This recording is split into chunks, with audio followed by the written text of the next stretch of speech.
This conference will And now so be I am recorded. just going to, again, call out attention to this first slide here.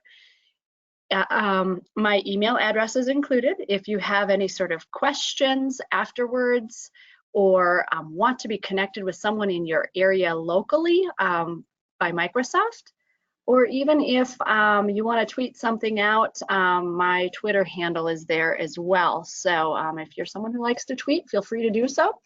Additionally, right before we get started here, I wanted to let you know that I always like to hear when things are going well for people. That's always fun as well. So we're going to get started with a little bit of a backdrop into how, so it sounds like we need to mute somebody here. Got a little bit of background noise. Okay, so we're going to get started in PowerPoint. And I'm going to call out what I'm doing because I know that sometimes it can seem a bit like a magic show and it can be a little bit confusing. So we're going to start in PowerPoint here with a little backdrop, and then we're going to move into demonstrating the tools within the apps. And I want to start with a slide that's near and dear to me. And this is something that many of you have likely seen, but there's a common misconception that equity and equality mean the same thing, and that they can be used interchangeably, especially when talking about education. But the truth is that they do not mean the same thing, and they cannot. The words are similar, but the difference between them is crucial, especially for our students. Equity encourages access to the same opportunities specific to need, very similar to what you see here in the photo, everyone needing something different. But before we can enjoy equality, we need to ensure equity. I'm going to show you guys how with learning tools, we can provide students with equitable access to their curriculum, which also benefits a couple of different things. It benefits their ability to personalize their learning experience. It benefits their ability to gain in their independence. And it also ensures that they are actively engaged in their learning environment, which is something that is important no matter the disability or what I might call ability. No matter what that is, it's very important for all of our students to be actively engaged in their learning environment. Okay, so next slide here. Just going to talk about classrooms today. And so there was a survey put out by Scholastica a couple of years back. Scholastic, and they surveyed 14,000 educators. And during that survey, they learned that our classrooms today are very different from at least when I went to school, maybe yourselves as well. And so 3/4 of educators were reporting that classrooms have students with reading levels that span 4 or more grade levels. 3/4 of all classrooms reported having students with special education needs within the gen ed classroom. That could be an IEP, a 504, or some unique set of needs for accommodation. And then half of all educators reported having students who are non-native speakers, or what we call English language learners. And so within that background, up to 50% of instructional time can be lost due to managing all of those needs, which include assistive technology.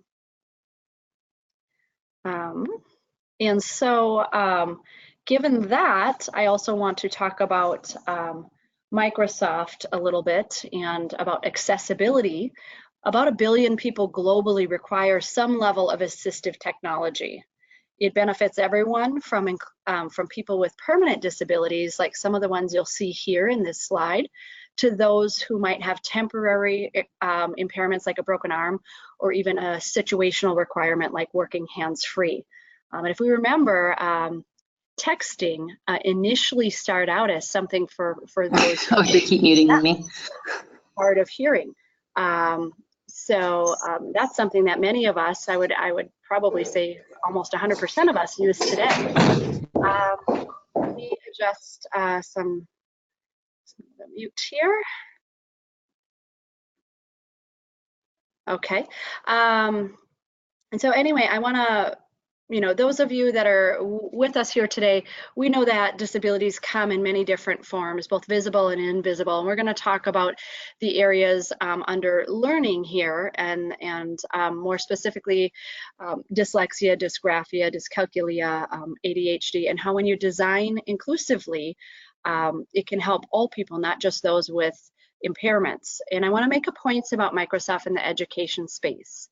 The newish CEO, Satya Nadella, is a key part of Microsoft's new mission, which is to empower every person on the planet to achieve more. And so if you think about that, they're not talking about, 75% or 80%. They're talking about every single person. So inclusion is a core part of Microsoft's message, and they're building it into core products and across platforms. And you're going to see some really wonderful things today, and Microsoft's just going to keep building on these inclusive technologies.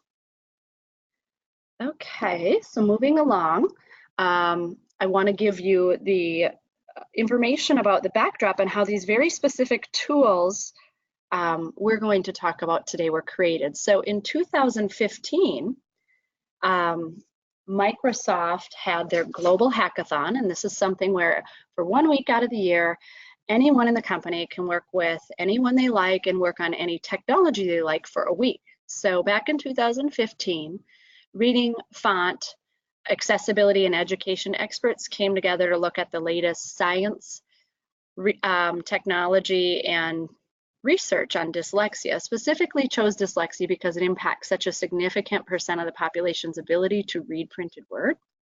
And so they built things into an add-on and put those into OneNote. They actually won the hackathon that year, and then they continued to work with educators and students focused on dyslexia to see how those tools serve that population. But during that time, they came to discover that not only do these capabilities help individuals with dyslexia, but also those who have dysgraphia, emerging readers, students with ADHD, and students who are non-native speakers. So really way more beyond the initial intention. And so now what we're going to do is we're going to escape out of this PowerPoint, and I'm going to go into OneNote, and I'm going to demonstrate for you how these tools work. So I'm in OneNote, and under the View tab, right here, we could click on Immersive Reader. But I'm going to step backwards and tell you how you get things into OneNote, just because I know that's something that everybody needs to know first. So if we were to go to the Insert tab here, into File, OneNote automatically will start pulling things from your computer. So in our case, what we would want to do is to insert a Word document. And so after you're able to get a document in, you would click on the View tab in Immersive Reader. An Immersive Reader is going to pop a skin over top of the page. And you can see that I've adjusted the color here previously. And so what happens is Immersive Reader puts a skin over top of that page to create that text-to-speech. We've got the play button down here. And so if we were to push play, let me try that again.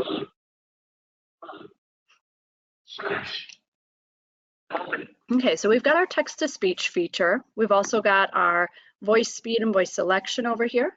And moving up to the right, we've got our text preferences under this first grouping. And so we can change the text sizing, as you can see that I did.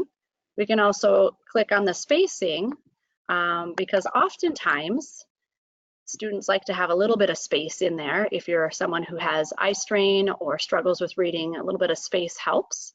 You can see that we've got these font choices, and then down here we've got background colors, just as I had selected initially.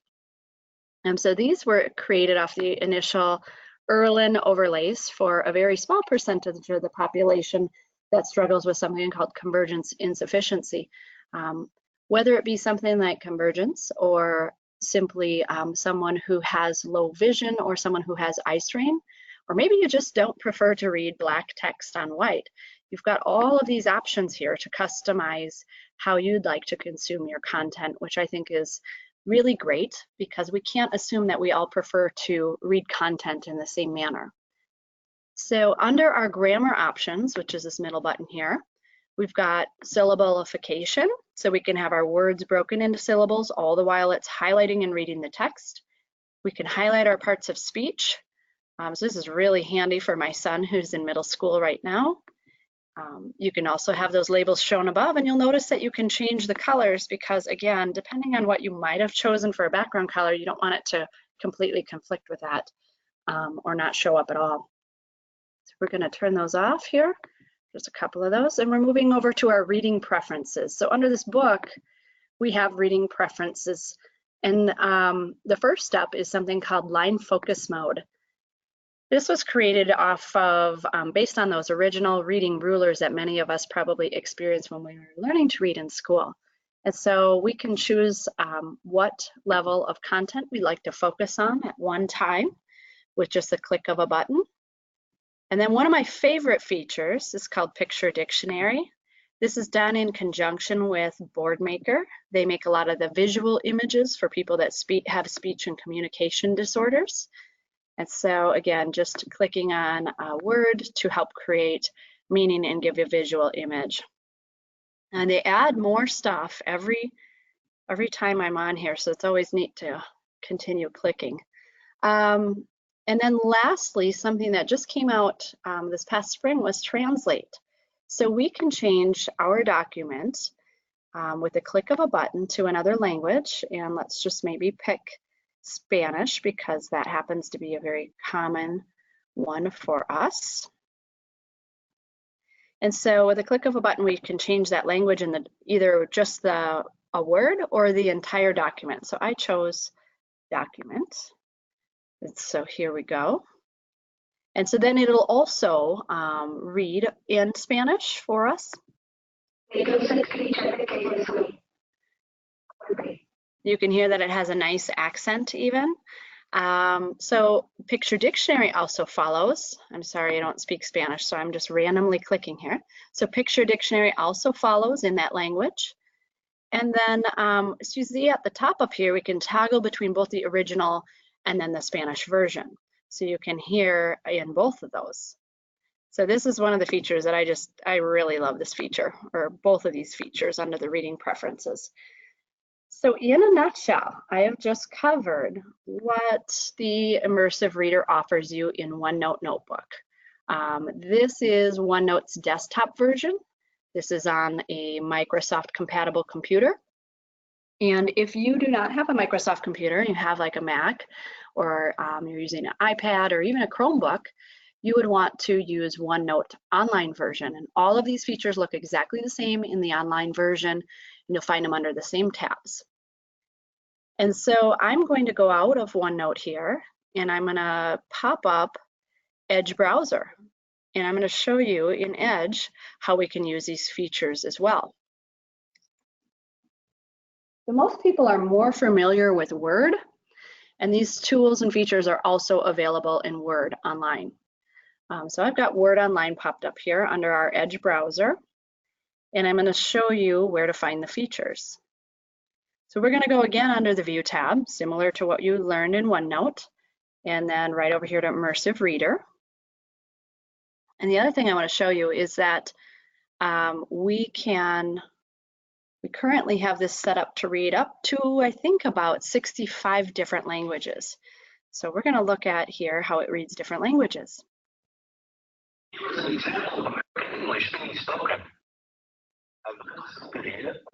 So there's French, Spanish, some Chinese, and even Arabic. Okay, so you get the idea there. And again, our features are going to be up in the upper right corner for us. And so just similarly to what we looked at in OneNote. So if I exit out, it's just going to show me a typical Word page here, and then you would have all of your tools for writing in Word. The reason I went into Edge browser is I also wanted to show you that these features and capabilities built within Edge browser as a search engine. If you look down at the bottom of my toolbar here, you'll see Guilty as Charged. I use this little ball of fire, otherwise known as Google. And so I use that as well. Many people are not as familiar with Edge browser, but I want to call this out in particular because all of these tools and features we're talking about today are accessible within Edge browser. So let's talk about doing something like just a mainstream internet search, which oftentimes our students need to do a report for school. So if we're using Edge browser and using, let's see, I just pulled up Trader Joe's here because this is something we can all agree on. It's not very controversial. I tend to want to pull this stuff ahead of time because otherwise if I do an internet search while I'm webinaring, you never know what kind of political stuff might pop up. So, all right, we've got Trader Joe's. I think we can all agree that we probably eat. And over here in the search bar, if we were to click on this book tab, we get a reading view. So that's one thing through Edge browser you can have is reading view, and it's going to wipe out all the ads, and it's going to work differently with different websites. For instance, Wikipedia, it's not going to work in Wikipedia because it's assuming that you want all of that content in the margins. But here we have everything. Here's our Read Aloud button. So if you just simply click, you're going to have this little toolbar pop down, and we've got Read Aloud. Then up here in the right, you can see that we've got skip ahead, skip backwards, and we've got the ability to adjust our speed and our voice. However, what if we wanted to change our text sizing? Because I don't know about you, but those words are pretty small for me. So let's increase that. And what if we prefer to read with a little bit of spacing? And how about changing the background color? Maybe you prefer to read with the words in white and a black background.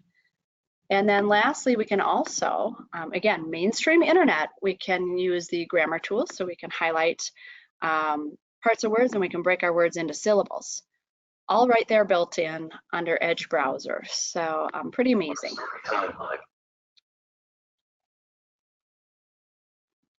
Okay. And then we also have the ability to access ePub files through Edge browser and use these features for a ePub file. A lot of times schools will get these pub files for students who have print disabilities. And so again, that's an electronic publisher's file. You can open it up through Edge browser and then access again these Read Aloud features. And so again, it's right over here to the right, giving you those capabilities that I was showing you just moments ago using that Trader Joe's ad in Edge browser. So all of those things right there in Edge browser for you. And now we are going to hop back into the PowerPoint for just a couple of minutes because I've showed you some really amazing tools. I want to show you how, what students have to say about them. Actually, I'm going to show you first one more amazing feature before we go back into talking about students and efficacy. So let's talk about one of my favorite tools, and that's called Office Lens. I'm going to show you a quick video within my PowerPoint here, and then we're going to pop into OneNote, and I'll show you how we use it in OneNote too.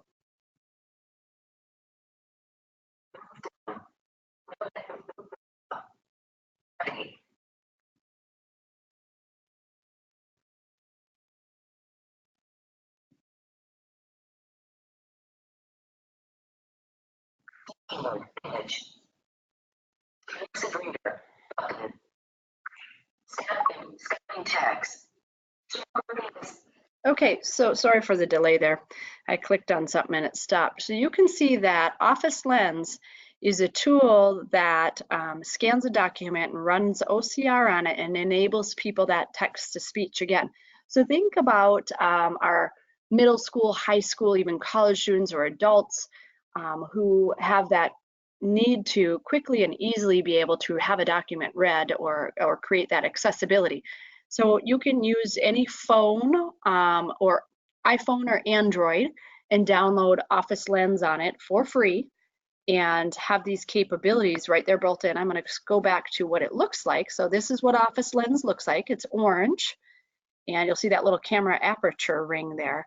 Again, in the App Store for free. You can use it on an iPad as well. So really neat capabilities there for students. And then I'm going to show you something in OneNote Notebook with that. So this initial text that I showed you today was done by a third grader that I do some advocacy work for. He's diagnosed as dyslexic as a third grader, and as you can imagine, keeping up in class at this point is pretty difficult. So he uses his iPad to snap photos. More often than not, his educator has things preloaded for him. He can use the iPad, snap photos, and have Immersive Reader read those things to him through that Office Lens app, which is really amazing. One more thing I have to show you about using Immersive Reader with that is you'll be able to tell when things are photos. So here's one in particular, and this is my son's notebook. And this is a photograph of a multi-page language arts assignment that he was really kind of upset over reading, because this is really text heavy. It's really closely kerned together, and the font is very small. So you snap that photo with Office Lens, load it into OneNote, and you can click on Immersive Reader, and then everything is the same as what we were looking at before. And what I think is really amazing is that Picture Dictionary has the ability to follow very rapidly. So you can, why is it not working at this moment here? But at any rate, Picture Dictionary does work with these things. Say princess? Here, maybe we gotta start play first. Bear with me. Well, some sort of glitch this morning, but Picture Dictionary will work, again, snapping a photo, uploading it, and quickly giving you that ability to have text to speech. And one last thing it does, which is really amazing, that we've just discovered this past year with my son who's in middle school. So again, think about taking those photos with Office Lens. We oftentimes get homework that is very difficult for my son to complete, mainly because he has such a hard time with writing. He's dysgraphic as well. So you can snap a photo with Office Lens, and you can grab a little text box to insert into that photo and then dictate within that text box. So right here, we were able to quickly and easily get out onto paper what was in his mind, and then we just sent it to the teacher that way. So there's another really great use for Office Lens. Okay. Now I am going to go back into the PowerPoint and show you a little bit about efficacy before we move on to writing. We're going to start with a video that shows some students and how they feel about using these tools.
All right, so you saw there how children feel, and those were some of the students that first worked with Microsoft in adopting these tools. There's a well-known group called Dyslexic Advantage, and this is an advocacy support group, nationally known, and both Drs. Brock and Fernette Eide run that group. And back in 2016, they named OneNote and Learning Tools as a top dyslexia app. Also, the British Dyslexia Association has early adopted these tools for their students, and I think really interesting here, a trial found that 16 out of 18 children in their school showed improved behavior, and 11 out of 16 saw their reading comprehension get better. Oftentimes we know that behavior is a symptom when we see that from students, not the cause. And so oftentimes behavior can be a symptom of an unmet learning need in the classroom. And so I think this is really interesting to find this study.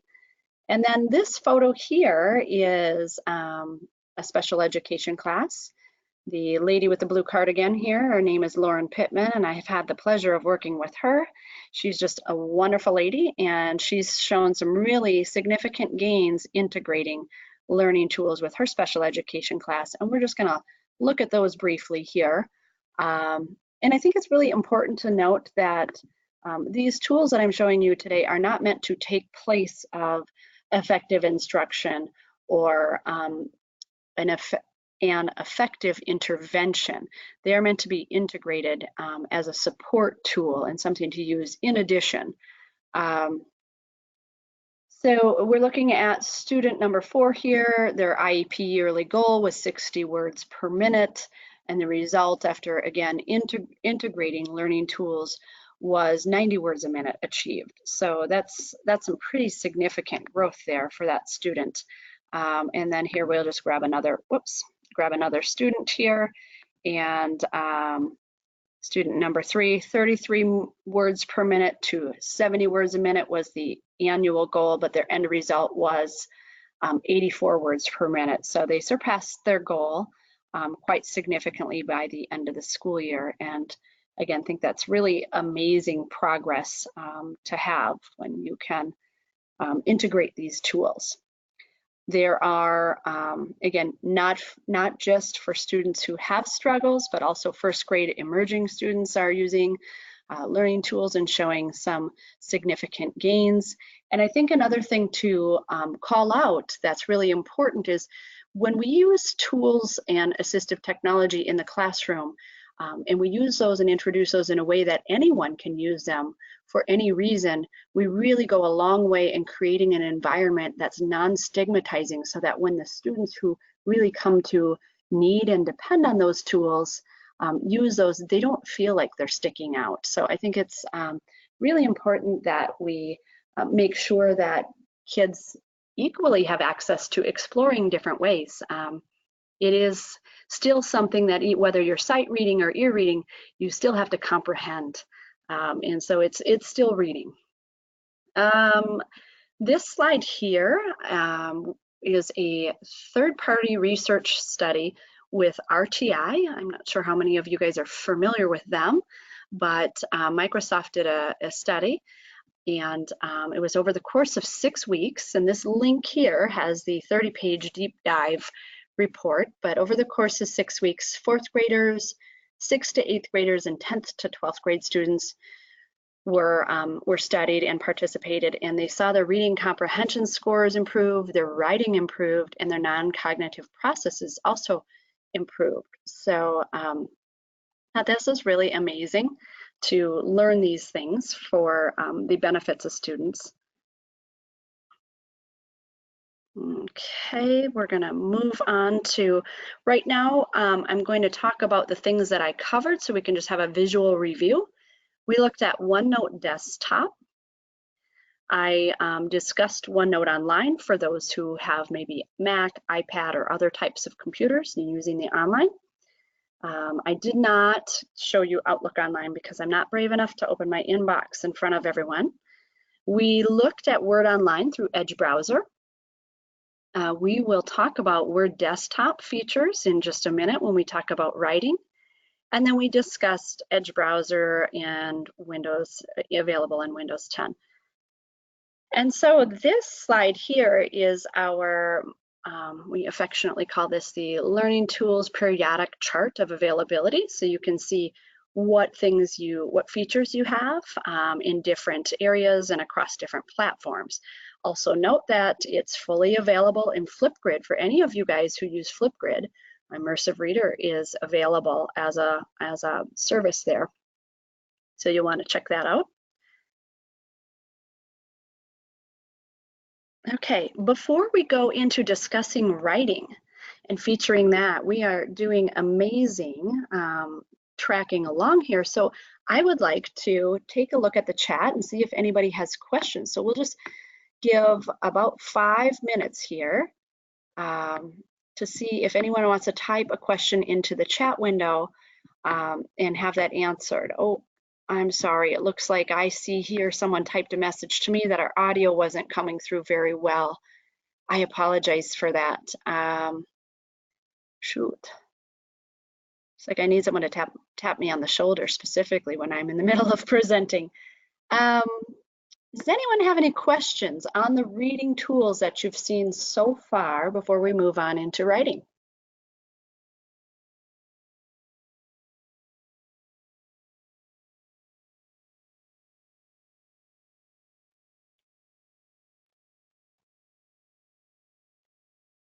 I'm just going to give up to a minute more for someone to type in.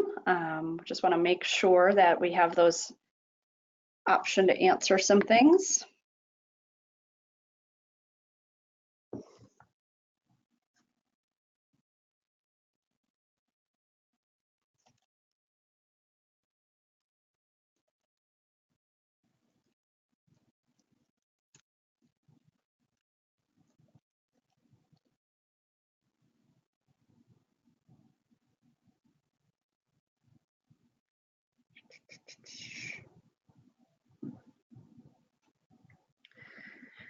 Okay.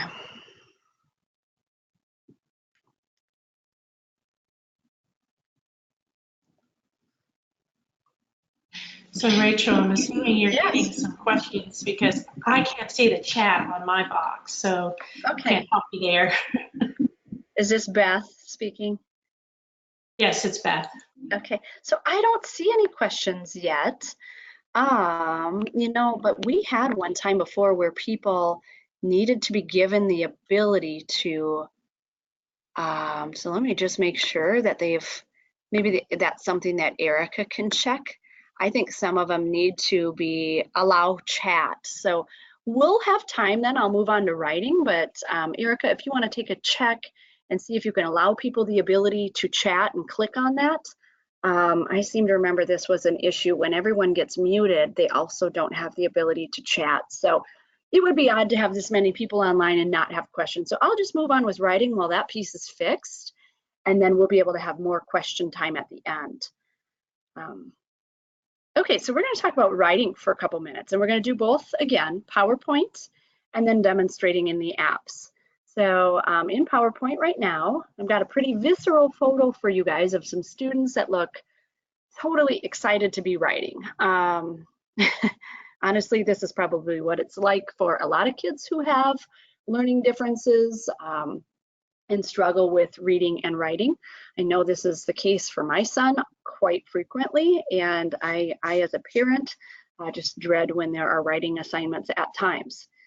So without exception, these pupils, according to Jan Lusty, pretty much hate writing. But Learning Tools has really transformed that for them. And so it looks like we're just going to go into showing my son, and I'm going to show you how Learning Tools not only transform things for those students at Noel Hill, but also personally my child. And so I'm going to show you an example here of sixth grade language arts assignment that my son was working on. And the assignment was to write a one-page story. And so you can see by filling up the middle of the page here, and towards the end, he does uses up about 2 to 3 lines to write the end as well. So he's really making sure he fills up that paper. But the issue is that he has both dysgraphia, dyslexia, and auditory processing disorder. So he's got enough difficulty with spelling that in the manual task of writing, that to write a paper is just incredibly difficult and very painstaking. This one page took him an entire hour during his special education class. And so with again, the manual task of writing and the difficulty with spelling, out the window go all of these other things that are important, like sequencing, sentence structure, richness of text, and content. And so it just becomes a very difficult task, and it's not very reflective of what he's really thinking.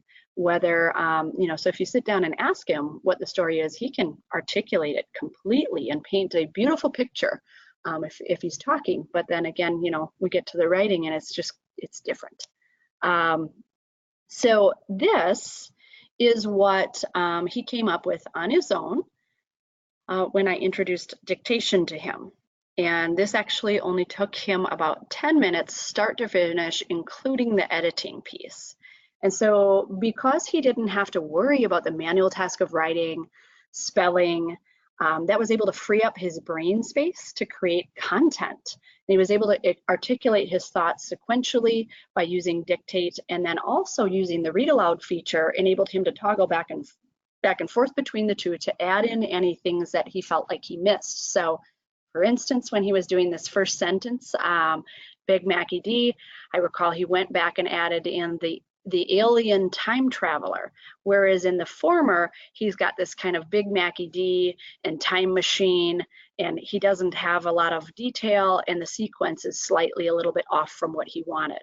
So it's actually a pretty funny story, or a short story, when you think about it, and when he's able to get that out in the manner that he wants. So we're going to talk about some of those tools. Firstly, we have an improved spell checker that has inclusive design that benefits everybody. And so I will demonstrate in Word how those things work. And next, we've also got in the Windows 10 April 2018 update, we have word prediction that also works as well. And so that's another feature that helps people create content more effectively. And so I'm going to show you not only those features, but also show you our editor pane, which really helps students to be able to more concisely create content and more independently check over that content for any errors. So without further ado, we're going to go into Word, and just still keeping track of our time here for us. So, okay, we've got a Word document here, and there's a couple of different ways you could go about using these things. So we can see that this word principal has a red squiggly line underneath it and it's misspelled. I could simply right click on that one word, and then I'm going to get a drop down list to fix the word. So that's one way. But if we have an entire document we want to check over, and because I also want you guys to see our editor pane, I am going to go over to the review tab, and then I'm going to use the check document. And so right here, it's going to show me where I've got a spelling error. And as I was showing you before, instead of just getting a drop-down list of potential words it could be, it's also giving me this list that has context cues so that I understand which version did I actually mean. And so this is really amazing, because if you've struggled with spelling before, that can be really hard to disambiguate which version of the word is necessary. And so if you right click, you can also have those words read aloud.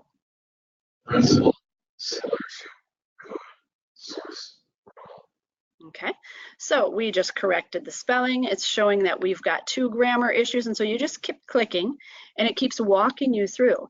And this lovely tab up here also provides us the reasoning for why we want to correct these words.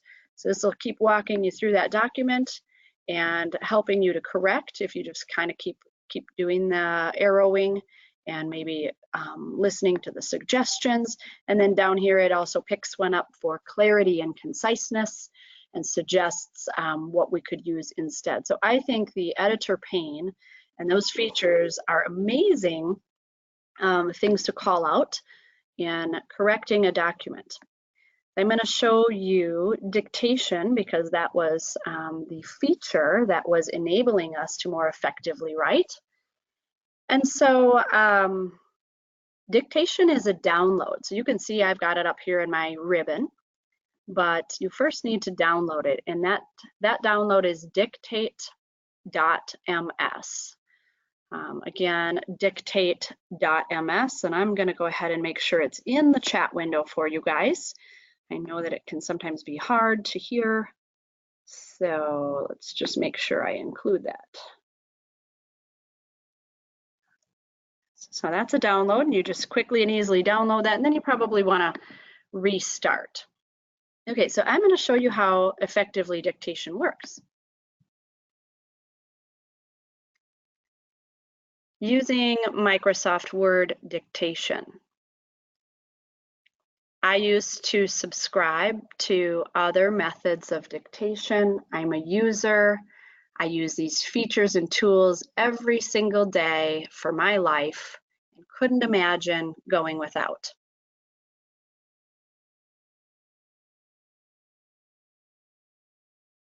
Okay, so I maybe didn't effectively say what I meant, but at the same rate, you can see here very quickly, very effectively, it also does auto punctuation. Looks like it was thinking that I was asking a question there. I get the question quite frequently that, well, what happens if students use this in a classroom? Well, these tools were developed to work with the voice closest to them. So actually, it's not a big deal to be in a classroom. And you can also use your headset and the speaker that's included with the headset to more effectively, if you should need. It works really well. But I can tell you that I've used these features in a busy exhibition hall at a conference before, and it'll still do a really amazing job picking up what I'm saying. So I absolutely love these. Like I said, I use these features every single day, and used to use other methodologies that really weren't as effective for me. And it's all about personalization. So you can see that we had the dictation feature there, so you can dictate, but then being able to go back and read that aloud is really important. And so you could use dictation, and then you could go and use the read aloud feature, and that's literally just going to read aloud for you.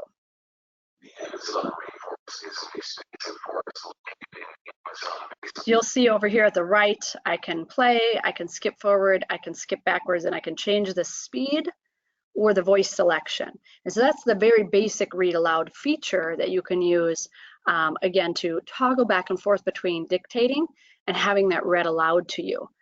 If you want to use learning tools and use all of the features that we looked at before to read anything in Word, you would then click on the View tab at Immersive Reader, and then you're going to get, again, page colors, some text spacing, you get your syllableification, we have line focus mode, we even have something called column width, which is really amazing as well. They don't look the same as when I showed you in OneNote or Word Online. They look a little bit differently, but they are still here included under that View tab in Immersive Reader. So these are the tools and features that are, oh, yeah. Hey, Rachel, we do have a couple of questions. I've got a question now that we have the chat box up.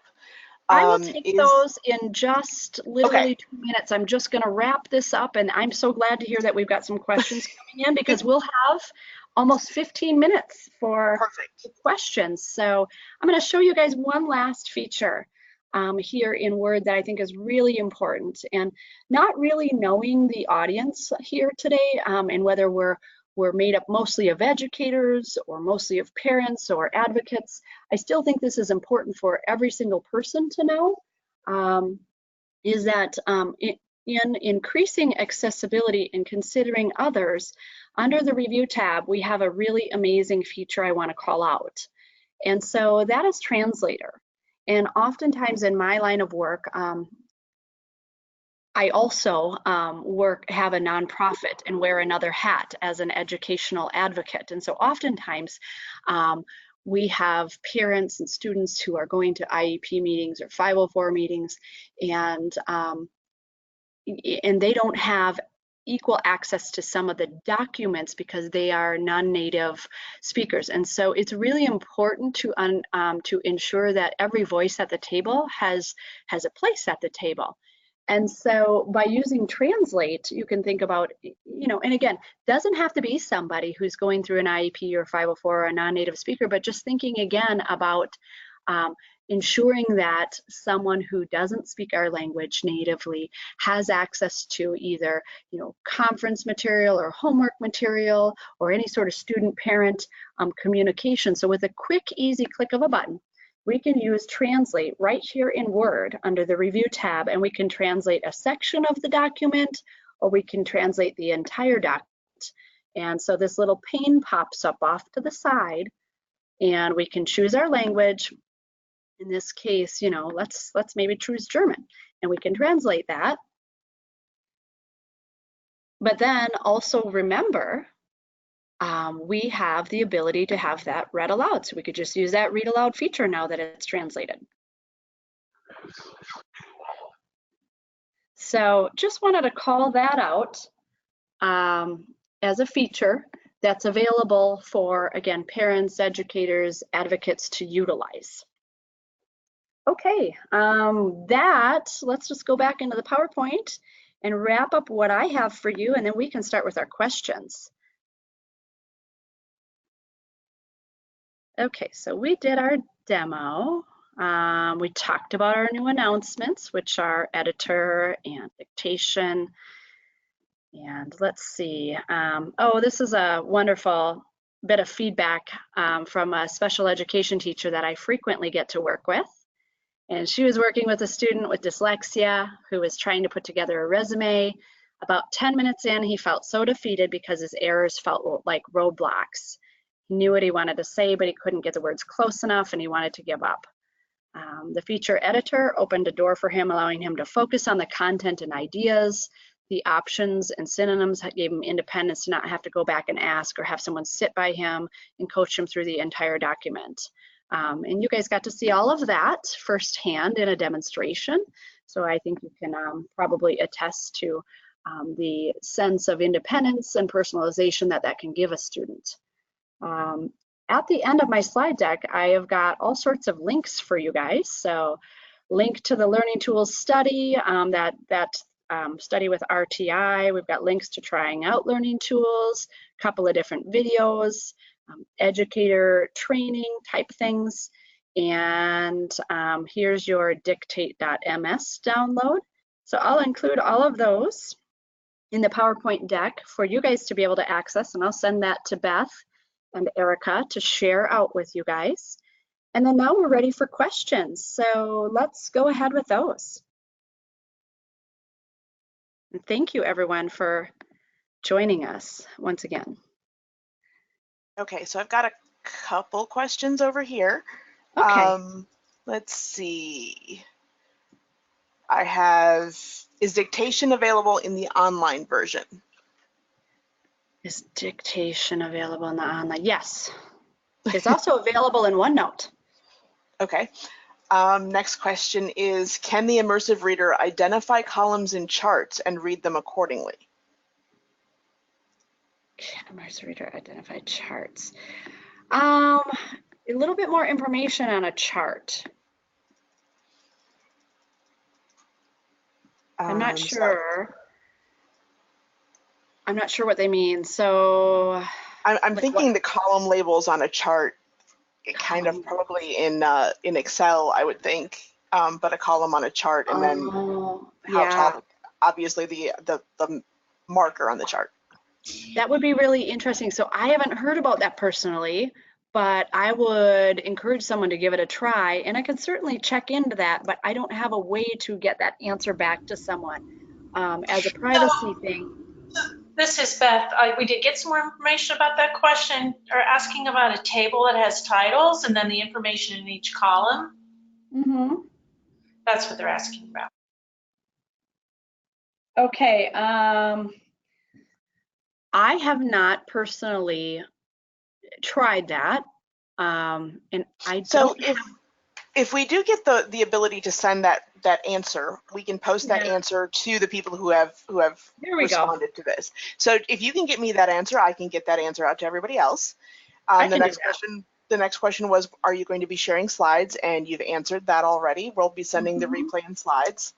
Another question, assessment purposes, the learners are not allowed to be connected online. When we currently use Narrator to read the text out loud, do I understand correctly that in Word 10, the text can be read out loud? Windows 10 they must be talking about. And it's Word version 2016. And yes, text can be read aloud. Okay. Let's see. Okay, I can see some of these now. Okay. Let's see. I'm as far as 121 timestamp. So the one about OneNote online dictation is the one I was going to get to you next. Okay. I'm looking. It's okay. It says OneNote online dictation is only available for 365 subscriptions. Is this true? So that is, so it is free for students and educators to use. All you need is an email. It's absolutely free. So you would log into 365 as a student or an educator, and you would access it that way. Okay, I've got some background noise. I'm sorry. I've got people that have decided to cut their lawn over here. Can you do another OneNote with translation exercise? OneNote with translation. I provided Word with translation. Is that what one we mean? I don't know for a fact there. It said Word, another OneNote with translation exercise. So they just must have, I can do one, but it wasn't in OneNote. So let's go out and I can do that. Once we answer the other questions, I can do that for sure, because we've got time here. Yep, next one is please identify which versions of Word and PowerPoint. Which versions of Word? Word is, you lose the online version. You use Word, here, it probably even says this in the slide deck. Let me just do. And just as a reminder, we'll be providing both the replay and the slide deck to everyone that has signed up for the webinar. You'd be using Windows 10, and the Word version, I believe, is 2016. And I can tend to get those things mixed up myself. So just want to check in that to see which one it is. But yeah, Windows 10 and the Word version is 2016. Okay, and then we do have someone asking, what is 365? Office 365 is an overall, kind of think of it like cloud-based. It just means that you get access to, PowerPoint, Word, OneNote, Teams at some level. I'm not quite sure what the level of Teams is. Excel. So it's having all of those different things. And again, having those enables you to use really one roof, so to speak, that all of these different features are under versus, again, putting on my parent hat versus, like, for instance, when my son previously was writing a paper and he's got to hop out of Word where he's writing and then use Grammarly or other apps and services that are pay by service. So again, Office 365 is kind of going to encompass all of those different apps that you're going to use and have the tools housed within those, if that makes sense. Okay. Next question I have is, if you have 365, does it give access to the online version? I believe it does, yes. And then is the online version accessible for Mac?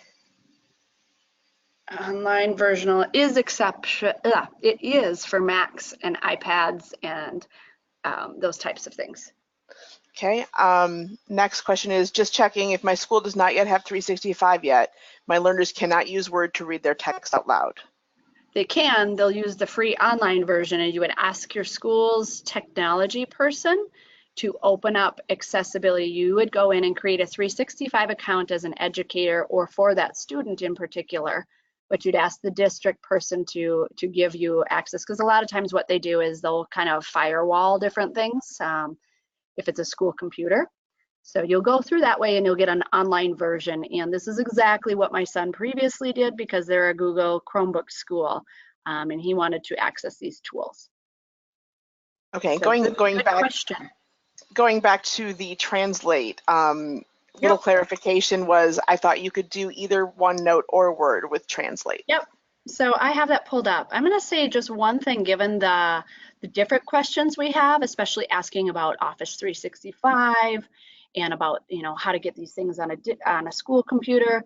So I want to call out to you guys that the Microsoft stores across the nation, we have 80 of those. And if you are fortunate enough to live in an area where you have close proximity or easy access to one of those, I would highly encourage you to stop into the store, actually probably call ahead of time and find out who the best person is to work with. And the person you would want to talk to is called a CDS, or Community Development Specialist. Those stores, last year I was part of creating and rolling out workshops just like the one I've provided you to happen in the store. And you can go in and ask to have a workshop put on for either, you know, a group of parents, group of advocates, or even a group of educators, and they will work with you guys. Or you can work with them individually on specific things. So again, say, you know, hey, I want to create an Office 365 account. I'm a student, I'm a parent. Can you help me get these things set up on my computer? So I just want to call that out, that that's available to you. And if you have any difficulty or want help navigating, it's a wonderful resource. Okay, so let's talk about how we can use Translator in OneNote. I see that you guys still can see my screen. And here's this Translator button up at the top at OneNote. And so if we click on that, we can change our entire page. And let me move my GoToMeeting toolbar here. And just like we saw in Word, it's going to pop up in the margin over here. My translator, I can check my language, and then it's already translated. So I can say, okay.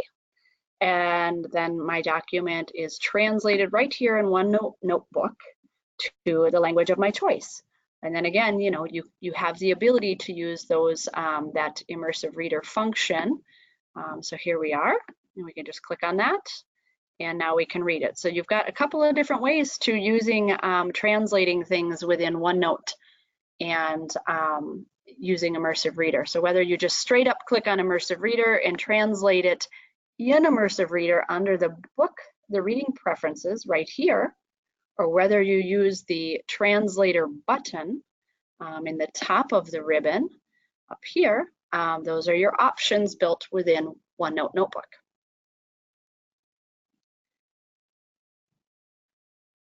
Okay, I think we've Awesome. gone through all of the questions. I know that Beth has a few things she wants to say to wrap things up. Absolutely. And since we launched our conference registration, full registration today, I know she wants, oh, wait, I take that back.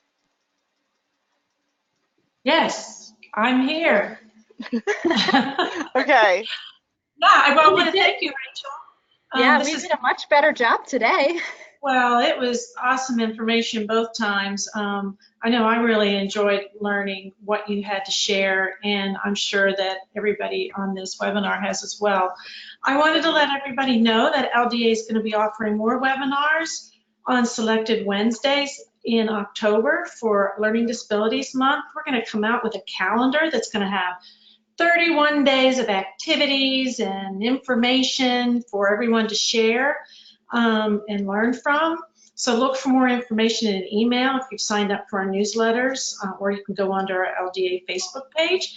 But also the big news is that registration and the program is officially open today for the 57th Annual International Conference in Orlando, which will be in February 2020.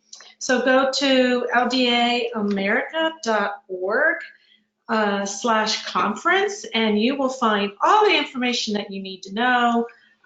We have a new registration process, which I think is going to be a lot easier for everyone to, to find what they need, and we would love your feedback on that as well. But we are going to have a great conference, and Rachel will be there, correct?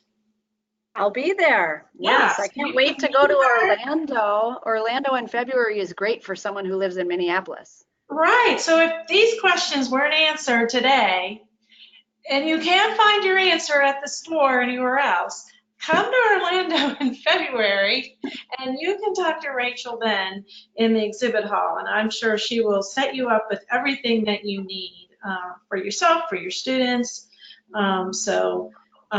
We are very excited to have everyone today, and thank you so much for coming. And Rachel, thank you again. Erica, thank you for being on the back end, and we look forward to having our attendees on another webinar soon. All right, thank you, everyone. Okay, we'll see you. Have a good afternoon.